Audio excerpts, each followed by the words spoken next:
alors ba léegi nag ñoo ngi ci épisode bu njëkk ci saison 8 bi maanaam di waxtaan ci Microsoft Windows nga xamante ni système d'exploitation la boo xamante ni entreprise bi ñuy wax Microsoft moom moo ko créé léegi nag dañuy dugg ci deuxième partie bi ma fàttali leen ne ci première partie bi ak suñu invité Ismaïla Abdoulaye Ndiaye jot nañoo waxtaan ci lan mooy système d'exploitation fan la système d'exploitation Windows bi jógee aussi ak ñan ñoo ko defar mais aussi fan ci yan étape la Microsoft Windows jaar ba yegsi fi bi yegsi tey maanaam ci Windows 11 waxtaan nañ aussi lan mooy force ak faiblesse ak avantage yi nga xamante ni moom moo nekk ci système d'exploitation boobu ñu naan Microsoft Windows wax nañ aussi ci yeneen produits yi nga xamante ni Microsoft mu ngi ko mettre sur place mais aussi ak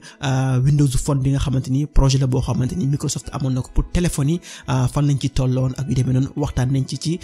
première partie bi actuellement nag dañuy dugg ci deuxième partie bi nga xamante ni dañoo fas yéene waxtaan ci open source alors suñu ne open source nag xel yépp day dem ci ay Linux ak yu demee noonu mais Windows aussi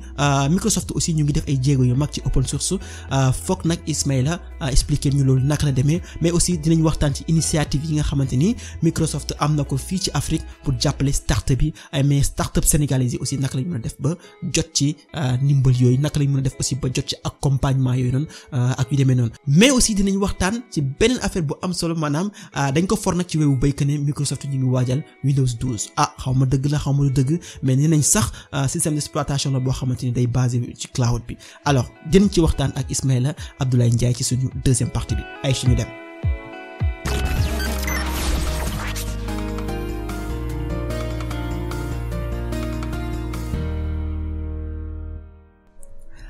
alors Ismaïla dafa am benn question boo xamante ni nag man daf ma amal solo trop muy wàllum open source alors suñu ne open source le plus souvent xel dañuy daj Linux voilà xaw ma nag la moo tax mais man suñu ne open source rek sama xel ci Linux lay dem mais gis naa ni aussi que Microsoft day participer bu baax a baax ci affaire open source alors déjà lan mooy open source ak naka la Microsoft di participer ci open source boobu noonu. ok donc open source mën nañ ne concept la n'est-ce pas boo xamante ne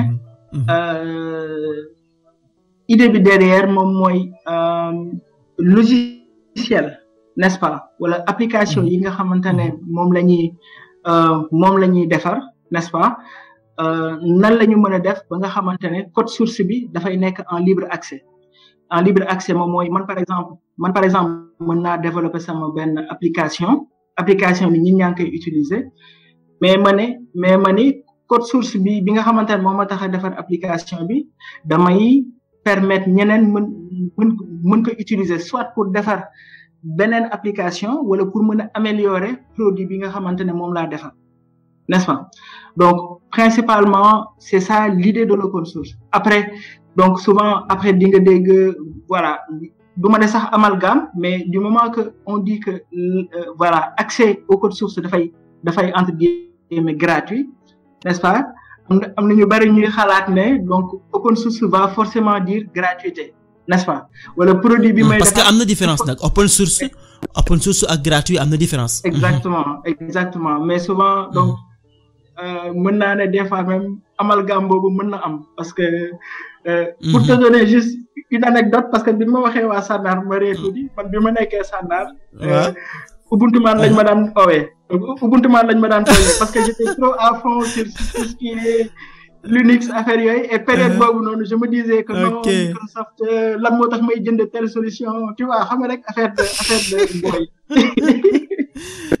donc comme ça non yow est-ce que waa Microsoft ñoo la formaté quoi waa Microsoft ñoo la formaté sa xel mi mu ngi noonu donc tu vois il y a ces petits amalgames là yu naan am mais pour revenir sur l'open source c'est ça en fait n'est-ce pas c'est de mettre en place n'est-ce pas mu ngi noonu environnement boobu noonu de sorte que voilà mën nañ ne voilà produit bi may développer wala logiciel bi may développer code bi dañ koy mettre en accès libre de sorte que nit ñi dinañ mën a utiliser code bi pour def ci leneen n'est-ce pas wala améliorer produit bi nga xamante ne moom lañ def looloo tax la plupart du temps donc ce concept de l'open source là va se réunir autour de communautés n'est-ce pas boo xoolee Linux par exemple looloo tax sax ñuy gën a xam Linux ak système d'exploitation bi ñuy defar parce que ay communauté la ay développeurs la même mën nañ sax bañ a nekk ay développeurs mën na nekk ay utilisateurs yoo xam ne dañ koy utiliser mais à chaque fois ñu naan war nañ ci mën a améliorer lii war nañ ci mën a améliorer n'est-ce pas et donc ça nous mène juste pour finir sur l'open source à faire la différence entre l'open source en tant que concept et les licences en fait qu'on va utiliser ou bien qui vont exister dans l'open source donc, parce que licence bi après loolu dafa am solo il faut que nga leeralal ñu loolu sax quoi exactement donc licence bi après moom mooy déterminer n'est-ce pas utilisation wu mu ngi noonu logiciel bi fan lay toll ba fan la mën a yem n'est-ce pas donc mën nga am par exemple benn produit boo xamante ne man par exemple mën naa développer sama produit tu vois ne produit bi c'est gratuit donc les gens peuvent utiliser le produit n'est-ce pas le code source il est gratuit n'est-ce pas mën naa développer sama produit en fonction wu licence bi may utiliser parce que licence yi bari na am na licence Apache BSD am na licence GNU yi nga xamante ne wala MIT yi nga xamante ne moom la ñu gën a xam te moom la en fait voilà moom la ñuy utiliser qui vont déterminer par exemple ba fan la accès bi wala fan la manipulation au code source bi di yem man par exemple mën naa defar sama application mais maa ngi koy damay jaay application bi cependant le code source il est en accès libre n'est-ce pas donc nit ñi mën nañ koy utiliser soit pour me dire d'apporter des améliorations ci produit bi may def wala pour copier sama produit développer leneen si tu prends l'exemple de Android par exemple Android c'est en fait open source Google dafa créer Android n'est-ce pas mu nekk système d'exploitation pour smartphone mais di nga gis par exemple Samsung utiliser une partie de Android wala utiliser Android pour def ko ci ay téléphone am mais Samsung après da ci apporter yeneen amélioration mais day tax n'est-ce pas connaissance bi par rapport voilà par rapport à ce produit là ou bien à ce code source là di gën a améliorer n'est-ce pas parce que ku nekk da ci participer te day tax mbir yi di yokk ok mu ngi mel ni man su ma jëlee exemple rek ma ne mun naa ne mu ngi mel ni ma ne la maamum kër gi mun naa la jox kër gi mun nga toj yenn parties yi defaraat yeneen yi mun nga ko def dancing mun nga ko def entreprise mun nga ko def lépp mais l'essentiel daal fondation yi bu ko laal wala bu toj langam wala bu def nii fii ngay yem bul def lii comme genre demee noonu la quoi. ci misaal quoi. voilà si misaal waaw mën nañ ko imaginer mu ngi noonu. une version imagée en fait de li ñu doon wax te boo xoolee léegi nag boo xoolee open source bi dafa indi ay innovation yu bari te moo tax informatique je peux dire même tollu fi mu toll nii donc voilà tout ce qui est par exemple innovation yu bees yi n'est-ce pas autour du cloud computing comme li ñu doon wax n'est-ce pas am na yu bari yoo xam ne dañ ko développer te ci open source la jaar n'est-ce pas tout ce qui est notion yu bees yi nga xamante ne mooy big data n'est-ce pas innovation yu majeures yi nga xamante ne moom lañ ci apporter ci que le open source la jaar ak ay par exemple solutions comme ay Hadoop comme ay Spark qui sont open source n'est-ce pas que les gens utilisent pour faire de la big data mais qui vont toujours n'est-ce pas apporter des améliorations ci en fait programme yooyu noonu ba nga xamante ne dafay gën a performant ok je vois. N'est-ce pas léegi comme li ma ko waxee Microsoft en réalité en fait il a toujours été un membre actif de l'open source même si encore une fois. même bu fekkee gars yi entre guillemets gars yi dañ naan non il n'est pas open source. mais en fait moo tax nga war ñu leeral aussi affaire boobu naka laa mën a xëyee suba teel ñu ne ma Windows moom moo dafa bokk ci open source dafa alors est-ce que dafa am ay produits open source yu bari yu muy defar wala dafay participer ci naka la loolu demee quoi foog gars yi comprendre aussi lan la quoi. mu ngi noonu donc mon exemple est que j'avais toujours cette conception que Microsoft non ils sont trop fermés li ñuy jaay dafa cher tu vois et cetera xam nga ñoom ce sont les méchants yu demee noonu mais boo duggee ci biir après tu te rends compte que xam nga y a pas mal d'initiatives yoo xamante Microsoft mu ngi koy def wala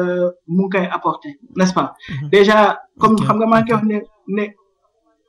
open source en fait dafay réunir autour de communautés n'est-ce pas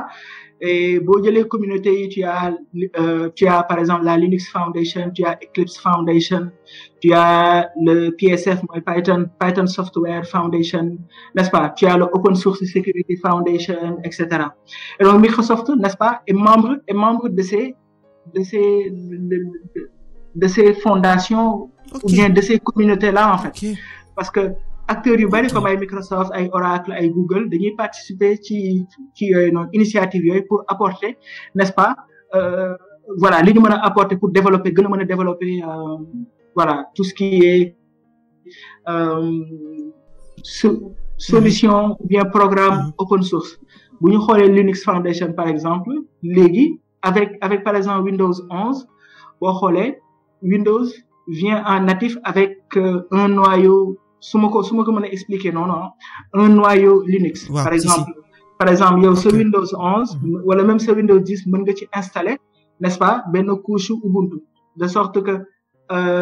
yenn tâches yoo xamante ne da nga ko daan def sous Linux da nga ci am accès directement dans Windows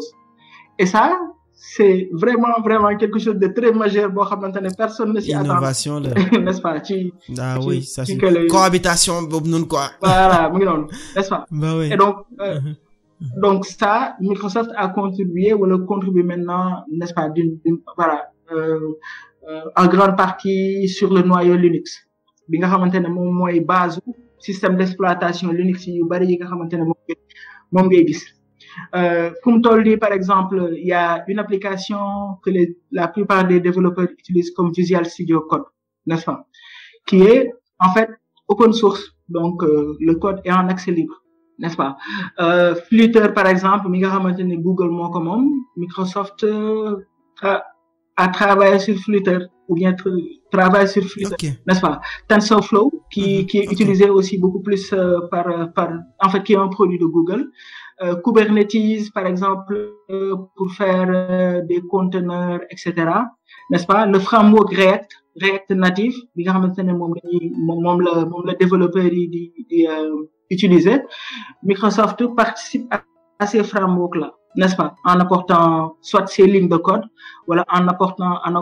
en poussant même ces développeurs maintenant à utiliser ces solutions-là dans sa plateforme. Bon, par exemple, cloud bi may wax ci cloud Azure, n'est-ce pas? Plus de 60%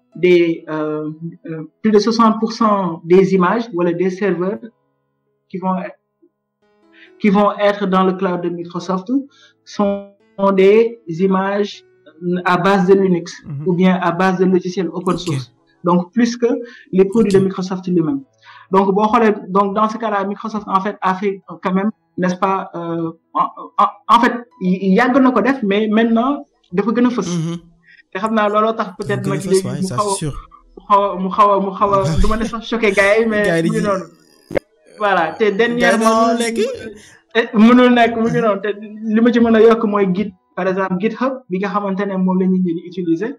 On va dire il y a pas longtemps, peut-être 1 an ou 2 ans, Microsoft a racheté GitHub, mais taxul GitHub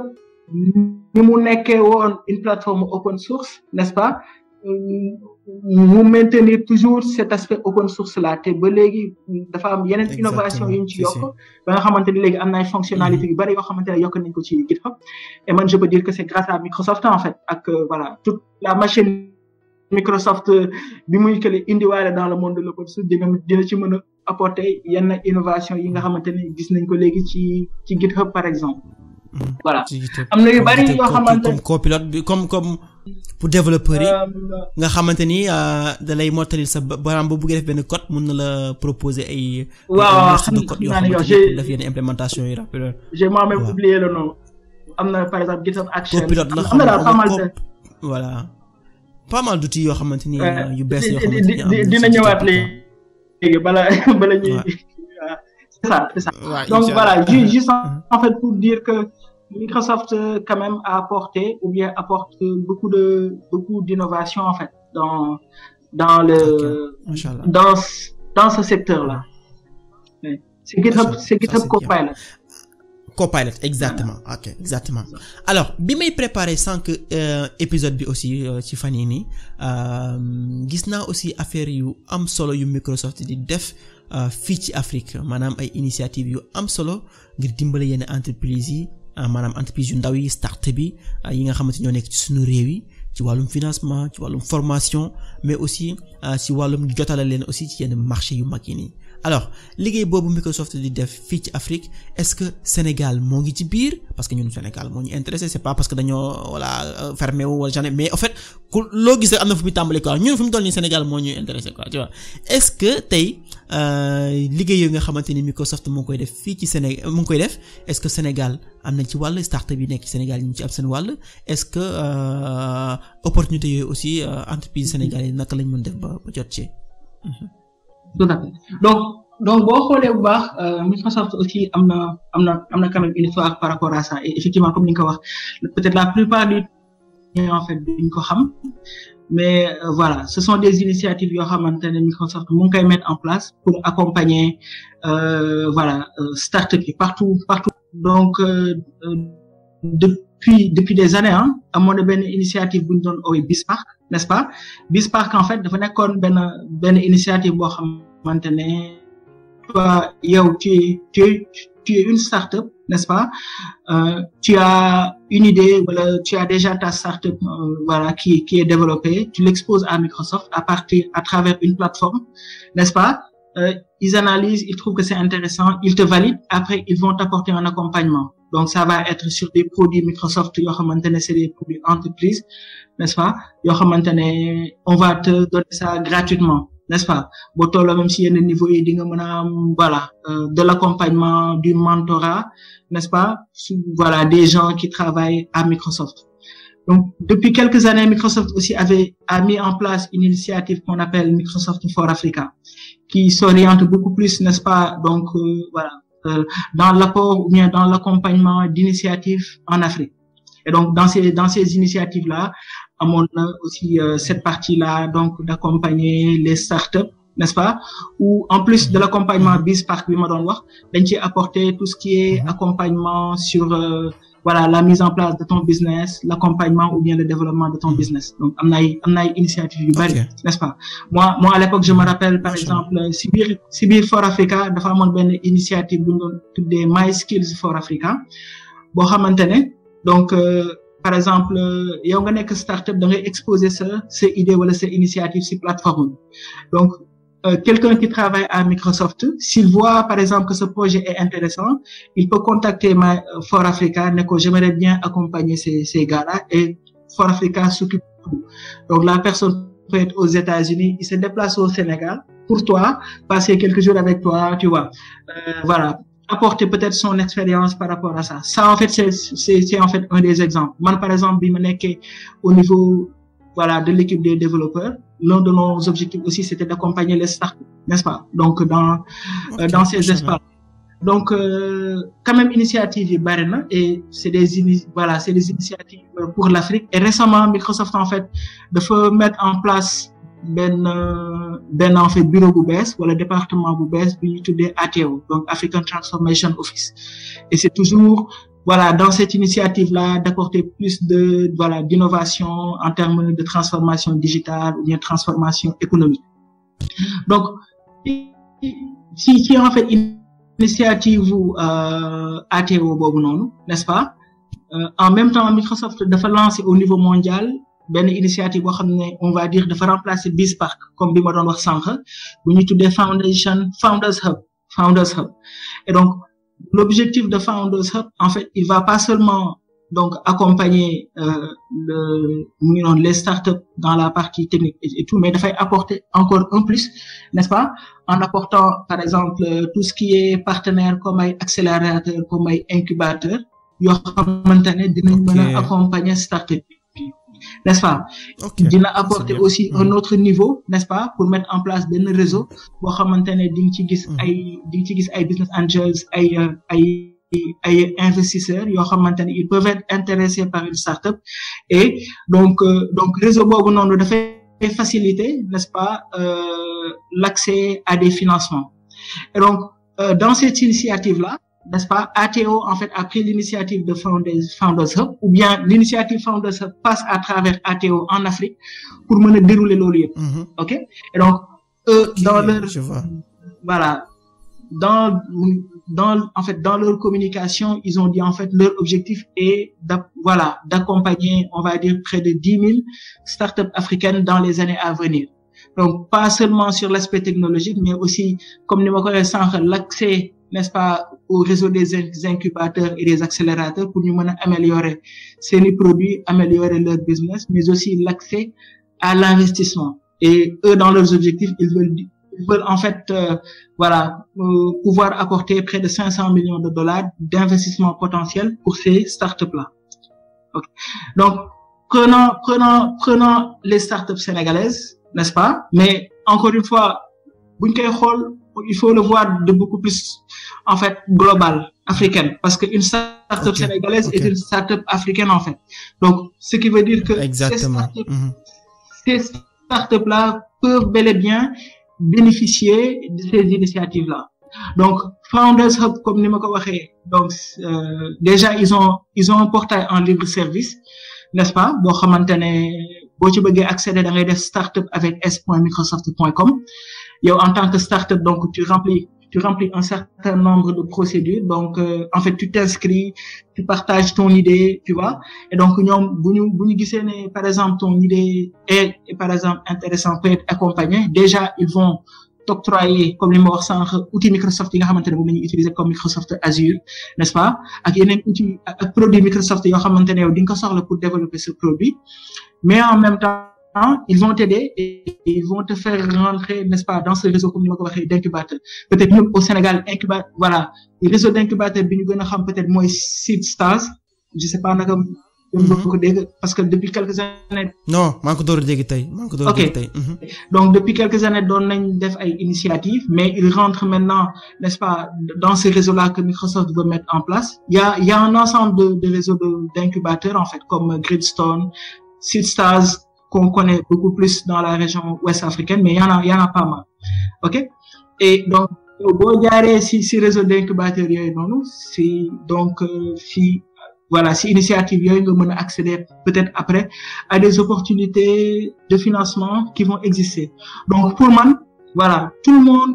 tous les startups qui sont là maintenant, n'est-ce pas, peuvent y accéder. Il faut juste qu'ils partent sur la plateforme, qu'ils s'inscrivent. Qui s'intéressent pour voir un peu le mécanisme bi nu muy doxee, etc. Et ils peuvent accéder à ces initiatives-là. Ok, alors je pense que après di nga partager ak ñun lien yooyu noonu nga xamante ni ko mën a def ci notu podcast bi nga xamante ni ku ko bëgg dem xool site yooyu dina mën a dem xool site bi pour gën a am plus d'informations. Comme ni ma koy waxee à chaque fois te dama koy fàttali dama koy waxaat à chaque fois, la répétition est pédagogique. ñun suñu vocation du jàngale métier bi complètement wax lépp ci Windows wala ndikk boo fa jógee nekk expert en Windows déedéet dañuy junj nit ñi pour que seen xam-xam bi seen bopp yi extéwu ci benn affaire tu vois. Alors mais nag ñoom ñooy am seen ittewu dem rapproché wu ci experts yi wala dem ci internet bi pour gën a xóotal seen xam-xam ci wàll bi tu vois. Mais ñun dañuy junj rek dañuy junj li ñuy def ni yëpp parce que mënuñoo waxtaan ci Microsoft ba nga nekk expert léegi mais dañuy junj rek comme ça après yow dina la inciter après yow nga mën a dem def action bi quoi dem xool internet wala nga woo Ismaïla léegi mu defal la benn formation rapide inchallah nga fay ko xaalis bëri na quoi. Avec plaisir. waaw. Alors Ismaïla benn point bi nga xamante ni bëggoon naa ci waxtaan ci bon c'est rapide sax loolu sax bon du point sax du question sax mais alors gars yi ngi wax ne Windows 12 dafa am quoi Windows 12 war na ñëw. Mais il paraît que ça gars yi ñu ci développement bi ak yu demee noonu dégg naa aussi sax ñuy wax ne c'est un système d'exploitation boo xam ne il sera basé sur le cloud. Alors lan nga xam ci yow est-ce que mën nga def lan nga xalaat ci système boobu noonu ñu wax ne dina génn quoi Windows 12. Ok Windows 12 dégguma ko donc damay bàyyi ba gis ko pour ne am na n'est-ce pas mais en fait il y a quelque chose d'important en fait, surtout si on revient sur ce domaine, sur les systèmes d'exploitation, c'est un peu comprendre le cycle de vie en fait des systèmes d'exploitation Windows. Donc généralement boy xool Windows en fait bu ñu génnee benn Windows bu bees, n'est-ce pas, Windows boobu noonu il va exister sur le marché pendant 10 ans avant ñu naan beneen Windows dina ko remplacer, mais cela n'empêche pas que dans ces 10 ans là mën nañ génne beneen version boo xamante ne dina ci topp, n'est-ce pas. Te loolu li koy indi mooy en fait bu ñu génnee benn version par exemple imaginons par exemple Windows 7 ok ñu génnee Windows 7 Windows 7 en fait dafay durer 10 ans dans le marché donc dafay am 5 ans yoo xamante ne n'est-ce pas wala 5 ans ou 6 ans 8 ans yoo xamante ne Microsoft en fait il va s'occuper des mises à jour n'est-ce pas de fonctionnalités si que le système boobu parce que doo génne benn système quelques mois wala quelques années après rek nga changer ko boo xoolee Windows 8 loolu moo leen ci dal parce que dañu génne Windows 7 quelque temps après rek ñu génne Windows 8 n'est-ce pas et après ça voilà bien que mën nañ ci wax leneen mais muy noonu adaptation bi amul woon forcément parce que nit ñi s'étaient habitués carrément sur Windows 7 sur Windows XP nu mu doon doxee et cetera ok donc 5 ans yooyu comme ni ma ko waxee dafay am une première partie boo xamante ne day nekk des mises à jour ay mises à jour de sécurité de fonctionnalité après moo am 5 ans yi ci topp yoo xamante ne fonctionnalité yi ñuy développer ci système boobu dañ koy wàññi mais ça sera beaucoup plus sécuritaire avant que ñu naan système bi ñun dootuñ ko mettre à jour parce que am na beneen bu bees ok donc bi Windows 10 génnee après paradigme bi xaw a changé on est toujours dans cet espace des on peut dire peut-être 10 ans mais voilà système bi ci boppam la ñuy améliorer aussi bien dans ses fonctionnalités que dans sa mise à jour donc bi Windows 10 di génn nit ñi sax dañ daan wax naan à partir de Windows 10 dootul am beneen Windows bu ci topp parce que à partir de Windows 10 dañuy voilà même sax bu beneen Windows yi am dañ naan version Windows 10 bu bees la tu comprends léegi nag Windows 11 ñëw na n'est-ce pas Windows 11 ñëw na et Windows 11 yàggagul 12 dina ñëw kon 12 dina ñëw on verra mu ngi noonu parce que peut-être changé nañ parce que Windows 10 lañ doon wax mais à partir de Windows 10 amatul Windows bu ci tegu mais 11 léegi ñëw na n'est-ce pas et pour 11 Windows 11 yàggagul mais quand même booy xool am na ay voilà fonctionnalité yu bari yoo xamante ne ñu ngi ko ciy yokk n'est-ce pas peut-être yoo xamante ne ñi sax xamaguñu ko par exemple l'une des fonctionnalités c'est que maintenant avec ton Windows bien que c'est pas voilà encore très stable mën nga connecter sa téléphone ak sa Windows de sorte que comme ni nga koy amee ci machine Mac yi bu sa téléphone sonné automatiquement da ngay gis appel bi ci sa que le téléphone ci sa Windows léegi yow mën nga wuyu directement ci sa Windows comme si yaa ngi doon wuyu sa téléphone juste comme ça donner un exemple boo xamante ne existé wul woon ci Windows 11 bi muy tàmbali donc am na ay fonctionnalités ñuy rajouter au fur et à mesure donc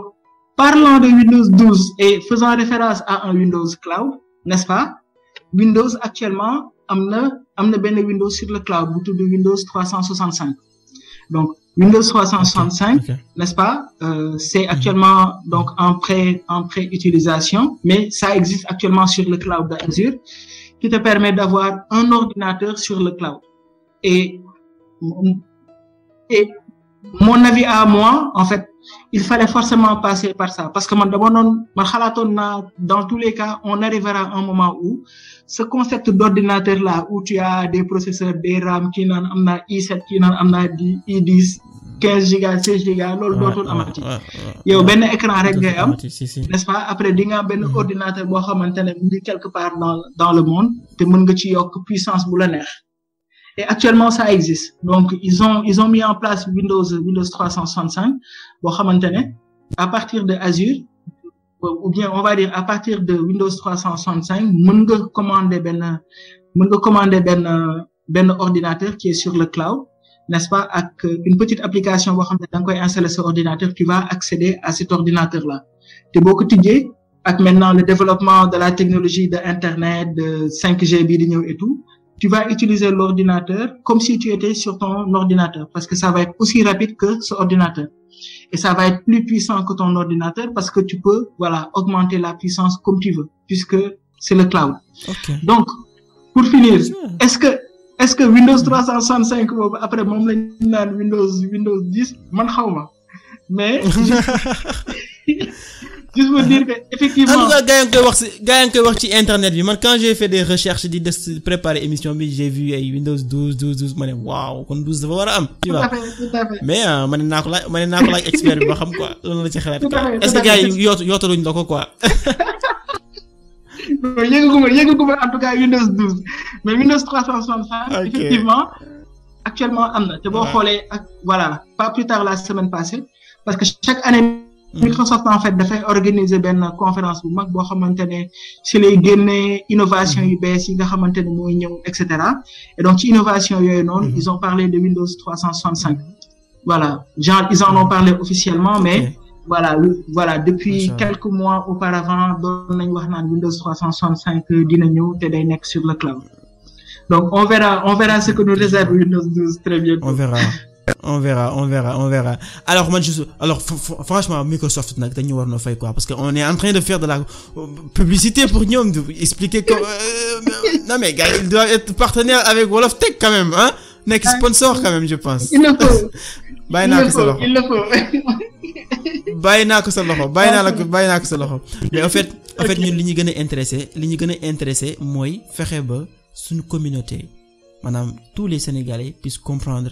technologie yi nga xam ne dañ koy dégg à chaque fois di ko gis foog ne yëfu benn élite rek la quoi maanaam yëfu intellectuel yu kese la quoi tu vois. alors l'informatique man dama ne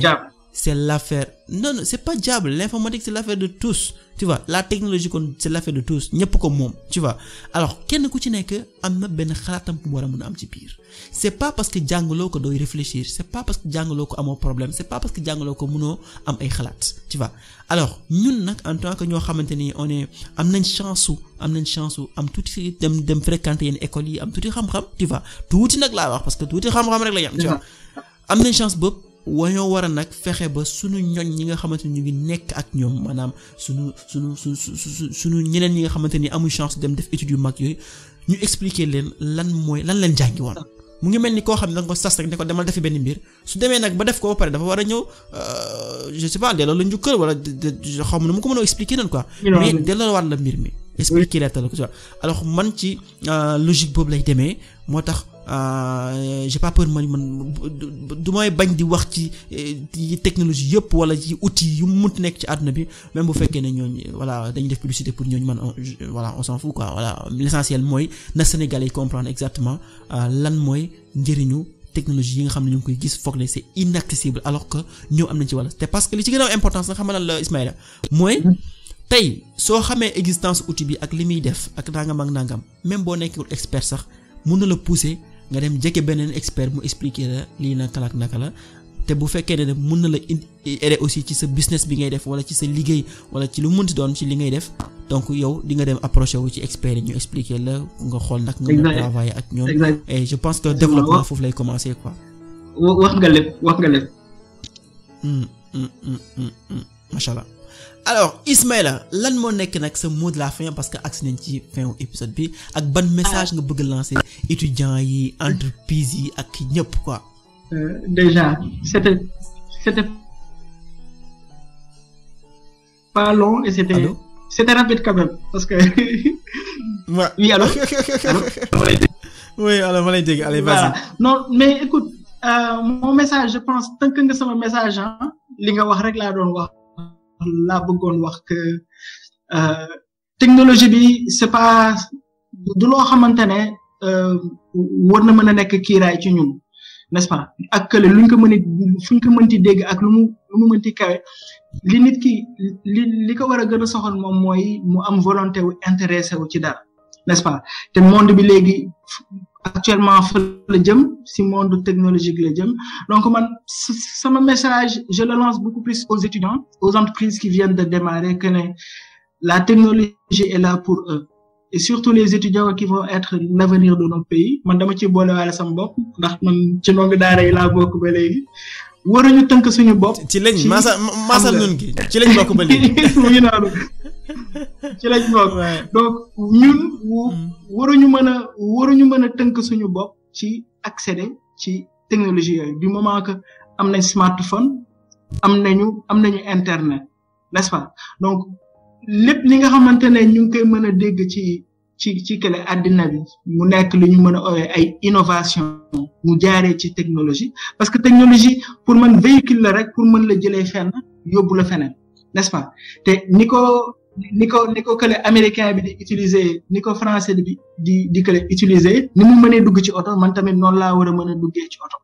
donc ñun bu ñu mënee am concept boobu rek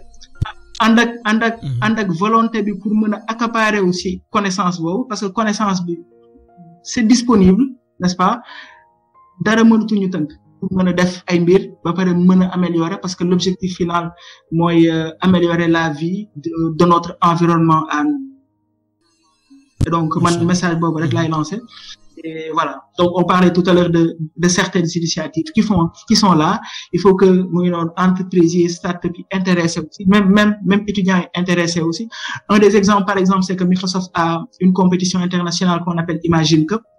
destinée par exemple aux étudiants n'est-ce pas et voilà il y a eu des années où des Sénégalais ont participé, n'est-ce pas, voilà, à la compétition mondiale. Je fais un coucou à Nyom Deya, voilà, elles se connaissent, n'est-ce pas, etc. Donc à tout le monde. Voilà, voilà, des étudiants ivoiriens y ont participé et ils participent jusqu'à présent, donc ils participent. Donc il faudra qu'on s'intéresse à ces choses-là et que déjà pour moi day nekk benn tremplin boo xamante ne yow di nga ci mën a def un développement personnel et en même temps day nekk ay opportunités yoo xamante ne yow mën nga on sait jamais mën nga am ay projets yoo xamante ne après dafay nekk d'envergure mondiale ba pare voilà solution yi dégg yëpp actuellement yooyu noonu yëpp ça a commencé sur de petites idées avec 1 ou 2 ordinateurs ba toll fu mu toll donc man appel boobu lay def donc voilà nañu volonté bi pousser n'est-ce pas à devoir bañ a tënk suñu bopp ba pare voilà à s'intéresser sur ces choses-là. Machallah. Alors je pense que message bi jàll na et man léegi instant bi je suis vraiment satisfait franchement di waxtaan bi neex na trop déjà loolu moo tax sax mu nekk ñaari partie tu vois parce que dafa am solo trop li ñu war a wax ci Windows dafa bëri. non je te jure mais du tere ci yeneen épisode yi dinañu waxtaan encore ci Microsoft 365 dinañu waxtaan ci Azure Dynamics dinañu wax ci yeneen outils yu bëri Microsoft Windows Server tu vois yëpp dinañ ci waxtaan inshallah ci saison bi nag dañ ko dédié uniquement système d'exploitation suñu jógee ci Windows nag dooro jàll ci Linux jolo jàll aussi ci Mac OS mais Mac OS bi nag dina métti trop quoi parce que expert sénégalais yi wax olof moom ci Mac OS c'est compliqué mais maa ngi lancé après gars yi ñëw quoi mais franchement maa ngi lay remercier bu baax a baax ci li nga accepté ñëw ci invitation foog ñu ñëw tu vois maa lay remercier bu baax ci li nga accepté ñëw ci invitation bi déjà jot amul temps amul dimanche la ñëpp a ngi noppalu tu vois mais terewul yaa ngi ñëw pour partager sa xam-xam partager sa expérience ak communauté bi voilà franchement man maa ngi lay remercier bu baax a baax la mu nekk sa mot de la fin avant ñuy tëj émission bi. Non, le plaisir est partagé et encore une fois moi je salue moi en fait je salue juste ton initiative parce que gis nga ton initiative damay joxe exemple c'est j'en suis sûr que am na ñu bari ñu ko doon xalaat mais ils n'ont pas fait le premier pas n'est-ce pas donc yow ce jëf va être salutaire parce que tu as fait le premier pas en poussant les gens voilà gën a ñaax nit ñi à intéresser wu ci li ñuy wax nii mooy technologie mais waxee ko ci suñu kàllaama bien que des na parce que ñu ngi ci dugal toujours tubaab bi mais le plus important daal moom mooy comment nañ ko jël nan la ñu mën a jël technologie bi di ko expliquer nit ñi si li nga xamante ne ñun ñëpp moom la ñu nàmp ñun ñëpp moom la ñu xam te j'en suis sûr parce que man jot naa ci déglu n'est-ce pas ay quelques épisodes c'est très intéressant et voilà inchallah pour man initiative yu mel nii comme que le Wolof Tech n'est-ce pas moom la ñu war a moom la ñu war a démocratiser moom la ñu war a gën a bari n'est-ce pas ba technologie bi bañ a nekk ci mystère pour ñëpp. Exactement. Voilà et encore merci à toi c'est mon mot de la fin. Merci beaucoup franchement merci beaucoup à Ismaël Abdoulaye Ndiaye ñu ngi ko remercier bu baax a baax ci acceptation bi ñëw ci Wolof Tech bi ñu ngi leen di jox daje encore nag ci inchallah semaine prochaine ci beneen épisode toujours ci Microsoft ci Windows ba léegi semaine prochaine lay doon mais ñu ngi leen di wax aussi que ne ñu ngi travailler ci affaire yu bëri yoo xamante ni mu ngi mel ni 5 simili bi temps yi dañu xawoon bëri ay travaux yu nekk moo tax ba léegi lancé guñ ko mais ñu ngi ci travailler pour lancement bi dañ ko décaler tuuti tu vois inchallah di ngeen gis nouveauté yu bees yu bëri ci Wolof Tech inchallah allez merci beaucoup et à la semaine prochaine inchallah ciao